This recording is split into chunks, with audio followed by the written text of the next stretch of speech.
Palpation means to examine or explore by touching an organ or an area of the body, usually as a diagnostic aid.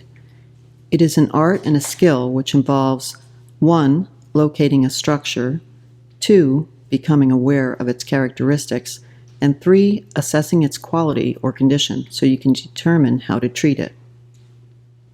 The first two aspects of palpation, locating and being attentive to the body's structures, require a thorough knowledge of functional anatomy and experience through mindful hands-on practice.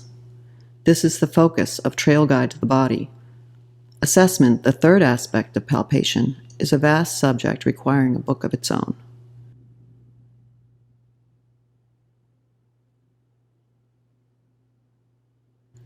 As an experience involving all the senses, palpation requires receptive hands and fingers, open eyes, listening ears, calm breath, and a quiet mind.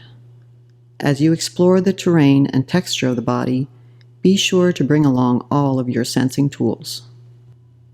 And this covers all the palpation hints you'll need to make a successful assessment.